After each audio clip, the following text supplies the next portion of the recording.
سلام. امروز میخوایم بریم سراغ 5 تا تنظیم مخفی توی یوتیوب که میتونن همین الان فوراً رشد کانال شما رو از این رو به اون رو کنن. پس بیایید شروع کنیم.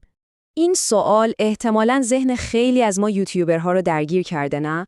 بازدیدهای پایین، تعداد سابسکرایبرهایی که تکون نمیخوره و رشدی که انگار متوقف شده. اما اگه بهتون بگم مشکل اصلی شاید اصلاً محتوای شما نباشه، بلکه چند تا تنظیم فنی ساده باشه، چی؟ بله، درست شنیدید. مشکل ممکنه از کیفیت ویدیوهای شما نباشه، بلکه از چند تا تنظیم کلیدی باشه که اون پشت مشت‌ها توی کانالتون پنهان شدن. ما امروز این 5 تا تنظیم رو با هم بررسی می‌کنیم و بهتون نشون میدم چطوری با تغییر دادنشون نتایج فوری بگیرین. بسیار خوب، بریم سراغ اولین و شاید بگم رایج‌ترین اشتباهی که اکثر یوتیوبرها، حتی یوتیوبرهای بزرگ انجام میدن، توضیحات کانال. واقعاً 99% تقریباً همه این بخش رو نادیده میگیرن یا اشتباه ازش استفاده میکنن. اکثر کانال‌ها رو که نگاه میکنید، توضیحاتشون یه چیزی تو این مایه هاست. سلام، به کانال من خوش اومدید. اسم من فلانی و این دوستان من یه فرصت کاملاً سوخته است.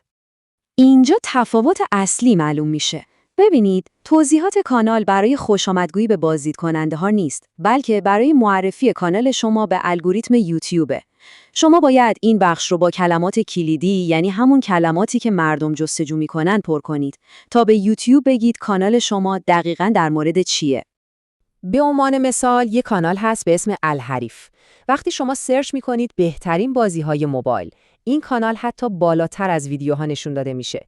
چرا؟ چون توضیحاتش پر از کلمات کلیدی مرتبط. همین کار ساده باعث میشه کلی بازدید کننده جدید کانال رو پیدا کنن، ویدیوهای بیشتری ببینن و خب در نهایت سابسکرایب کنن. حالا بریم سراغ تنظیم دوم که شاید دلیل اصلی این باشه که خیلی از کانال‌ها هیچ وقت به مخاطب هدفشون نمیرسن و ویدیوهاشون دیده نمیشه. مشکل اصلی دقیقاً همینه. اگه دسته‌بندی کانال شما درست نباشه یا اصلاً انتخابش نکرده باشید، الگوریتم یوتیوب گیج میشه. نمیدونه ویدیوهای شما رو باید به کی نشون بده. در نتیجه ویدیوی شما از همون لحظه اول انگار مرده به دنیا میاد. فکرش رو بکنید شما یه ویدیوی آموزشی عالی در مورد ماینکرافت ساختید، اما یوتیوب اون رو به کسایی پیشنهاد میده که دنبال ویدیوهای کسب درآمد آنلاین هستن. خب معلومه که اونا کلیک نمی‌کنن. پس راه حل چیه؟ چطور جلوی این اشتباه رو بگیریم؟ راه حلش فوق‌العاده ساده است. فقط کافیه برید توی تنظیمات کانالتون و دسته‌بندی مناسب را انتخاب کنید. مثلا گیمینگ، آموزش، تکنولوژی.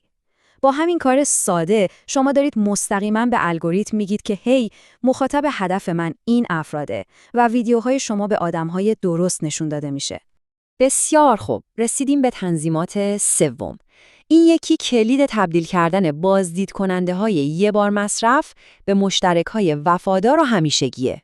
این مشکل خیلی رایجه. یه نفر از طریق جستجو یا پیشنهاد یوتیوب یه ویدیوی شما رو پیدا میکنه، تماشا میکنه و بعدش تمام.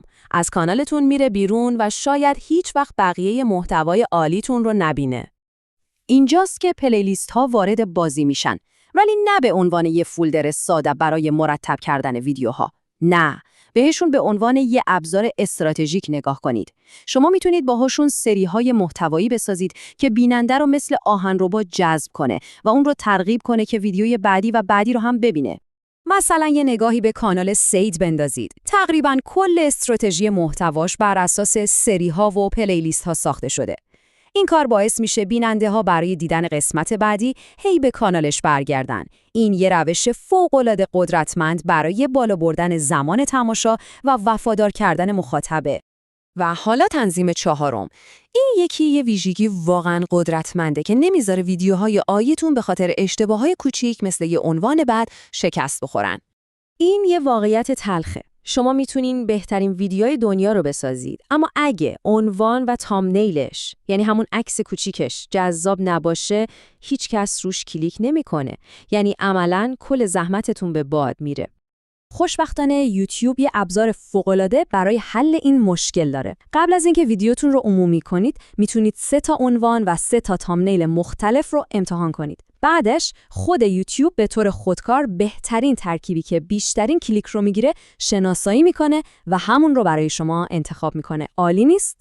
یه نقل قول تکون دهنده در این مورد هست که میگه تا سال 2026 هر کسی که از این تنظیم استفاده نکنه یه شکست خورده است.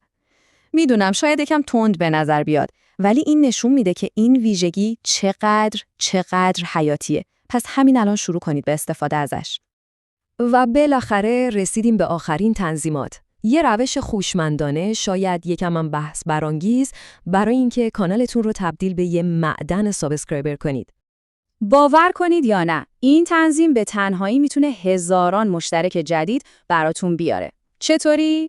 با استفاده از بخشی که اکثر ما بهش توجه نمی کنیم، بخش کامنت ها. انجام دادنش هم فوق‌العاده ساده است و کلاً چند ثانیه وقت میگیره. توی تنظیمات هر ویدیوتون یه گزینه هست که فقط به سابسکرایبرها اجازه میده کامنت بذارن.